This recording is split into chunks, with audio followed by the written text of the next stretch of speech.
Hi అండి, అందరికీ నమస్కారం. Welcome to my channel. ఈ వీడియోలో ఏపీ ప్రభుత్వ ఉద్యోగ పెన్షనర్ల పెండింగ్ బిల్లుల చెల్లింపుల తాజా సమాచారం వీడియోలో తెలుసుకుందాము. వీడియోని ఎక్కడే కానీ స్కిప్ చేయకుండా ఎండ్ వరకు చూడండి. అప్పుడు ఇన్ఫర్మేషన్ పూర్తిగా అర్థమవుతుంది. వీడియో చూస్తున్న ప్రతి ఒక్కరు వీడియోకి లైక్ చేయండి ఫ్రెండ్స్. ఈ వీడియోని తోటి ఉద్యోగ పెన్షనర్ మిత్రులతో అయితే షేర్ చేయండి. కొత్తగా మన ఛానల్ చూస్తున్నవారు సబ్స్క్రైబ్ చేసుకోకుంటే వెంటనే మన ఛానల్ని సబ్స్క్రైబ్ చేసుకోండి. దీని ద్వారా నేను చేసే లేటెస్ట్ వీడియోస్ అన్ని మీ వరకు రీచ్ అవుతాయి. ఇక ఆలస్యం చేయకుండా వివరాల్లోకి అయితే వెళ్ళిపోదాము. ఫ్రెండ్స్, విషయానికి వచ్చినట్లయితే ఆంధ్రప్రదేశ్ ప్రభుత్వ విధానం ఉద్యోగుల సమస్యలు, పెండింగ్ బిల్లులు మరియు పెరుగుతున్న అసంతృప్తి. ఆంధ్రప్రదేశ్ ప్రభుత్వం ఉద్యోగుల సమస్యలను పట్టించుకోకపోవడమే కాకుండా వారి సంక్షేమ విషయంలో కనీస స్పందన కూడా చూపించడం లేదు అనే అనుమానాలు ఉద్యోగుల్లో నెలకొంది. పెండింగ్ బిల్లులు, డిఏలు, ఇతర సంక్షేమ పథకాలు ఎప్పటి నుంచో తటస్థింపబడి ఉండగా ప్రభుత్వం బడ్జెట్లోనూ ఉద్యోగులకు కొంత ఊరట కలిగే అంశాలు ఉంటాయని అనుకున్నప్పటికీ ప్రభుత్వం తీసుకున్న మార్గం పూర్తి విరుద్ధంగా ఉంది.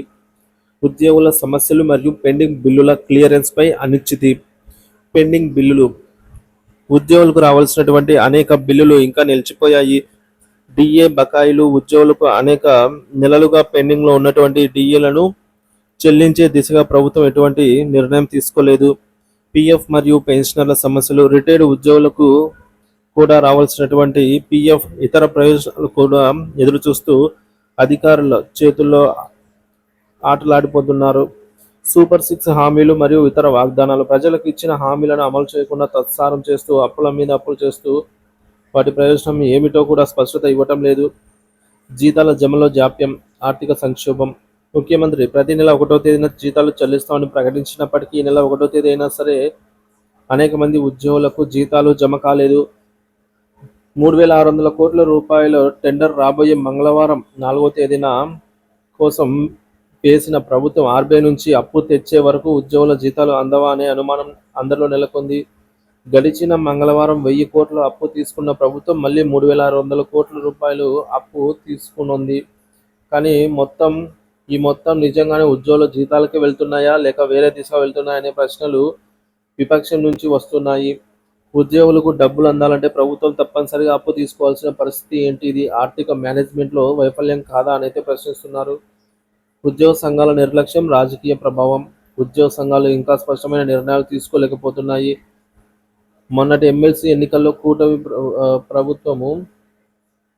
ప్రభుత్వ వైఖరిపై తీవ్ర అసంతృప్తి వ్యక్తం చేస్తూ ఉపాధ్యాయ వ్యతిరేకంగా ఓటింగ్ చేసిన సందర్భాలు కూడా చూసాము. ప్రభుత్వానికి ఇంకా 9 నెలల గడువు మిగిలి ఉండటంతో ఉద్యోగులు పూర్తిస్థాయి వ్యతిరేకతను ప్రదర్శించలేకపోతున్న దశలో ఉన్నారు. ప్రభుత్వం, ఉద్యోగులు, ఉపాధ్యాయుల మధ్య సంబంధం మరింత సంక్లిష్టంగా మారే అవకాశం ఉంది. ప్రభుత్వ వైఖరి, భవిష్యత్తులో ఏం జరగబోతోంది అంటే పీఆర్సీ కమిషన్ ఏర్పాటుపై ఎలాంటి స్పష్టత లేదు.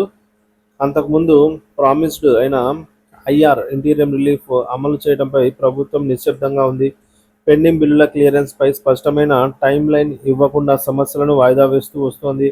ఉద్యోగుల ఆందోళనలు పెరిగే సూచనలు కనిపిస్తున్నాయి. మొత్తం గమనించాల్సిన విషయాలు: ప్రభుత్వ ఆర్థిక పరిస్థితి శోచనీయంగా మారింది. ఉద్యోగ పెన్షనర్లు తీవ్ర ఇబ్బందులు ఎదుర్కొంటున్నారు. అప్పుల మీద అప్పులు చేస్తూ జీతాలు మరియు పెన్షన్ల కోసం ప్రభుత్వమే ఆర్బీఐపై ఆధారపడుతోంది. ఉద్యోగ సంఘాలు ఇంకా నిర్దిష్టమైన నిరసనలు ప్రకటించలేదు, కానీ అసంతృప్తి పెరుగుతోంది.